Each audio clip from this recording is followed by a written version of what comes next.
Hey guys, Tumutworks. Ito pala yung nilinis ko. Ang EGR, fuel filter, intake manifold. Yan, ito yung nilinis ko. Nag-flashing na rin ako ng kulan. So, ini-scan ko pa siya. Ayan, ini-scan ko pa. Pero wala na siyang check engine. Ayos na. Test ride ko na lang to. Ayan, sa mga naka L300 dyan na Euro 4. Ayan, 4N14 engine. Ayan, yun nyo ako kung gusto nyo palinis sa akin ng EGR sa intake manifold. Sige ako kayo ng magandang quotation. Chat nila ako. Okay guys, Tumutworks, L300 ito. Dinala sa atin ng regular customer natin. Ito yung tinakbo nito ay 100,000 na. Kaya kailangan na natin ilinisin yung mga intake manifold nito. Yan mga guys. Yan.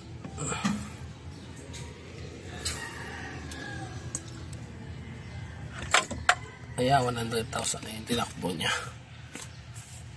Ito wala pa naman siyang problema na napansin dito sa L300 niya. Ayan, kaya nag-decide kami na linisan na yung intake manifold niya para gumanda yung performance niya pa. Ito ang paglilinis ng intake manifold, turbo at mga sensor ay maintenance pa rin yan. Kaya tawag. Okay guys, ito Tumutworks. Ito yung 100,000 mileage na L300. Regular customer ko to. Ito yung sensor niya sa intake. Yan, kita nyo. Yan. Sensor niya to sa intake.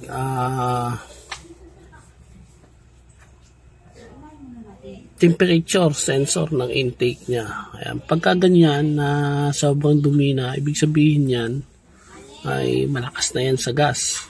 Hindi rin maganda, mausok na siya. Kaya dapat mga every 100,000 o 80,000 nagpapalinis kayo ng EGR. Ayan yung EGR, hindi ko pa natanggal. Ayun, tanggal ko na rin yung filter nito. Sa mga naka L300 dyan, pagkadating ng 100,000 o kaya 80,000 hanggat maaari, magpalinis na kayo ng EGR nyo. Huwag nyo na hintayin na masira pa yung makina nyo.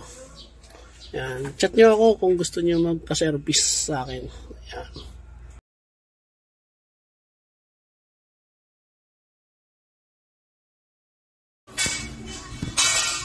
Ayun, napaklas ng EGR. Ayan, tignan nyo yung EGR ng 100,000 mileage. Ayan, diba?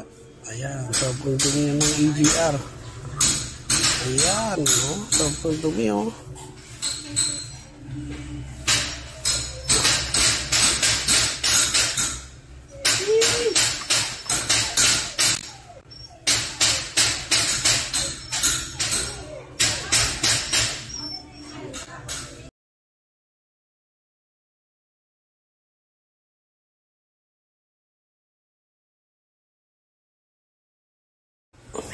Ayun, ito yung intake manifold niya. Ayan, sobrang dumi na.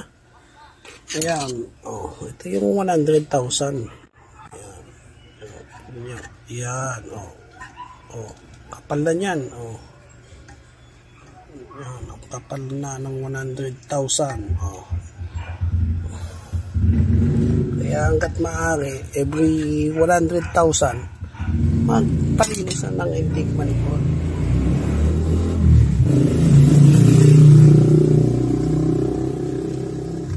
Hotel niya, ayan. Nalilinisan na rin yan.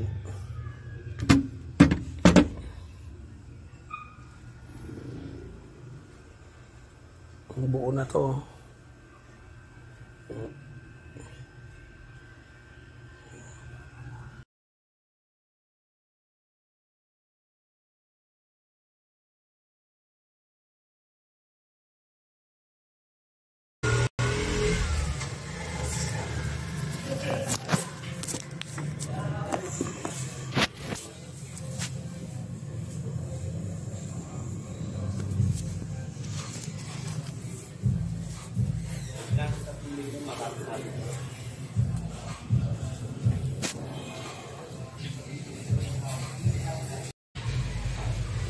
Okay guys, ayan, nalinis ko na ang intake manifold.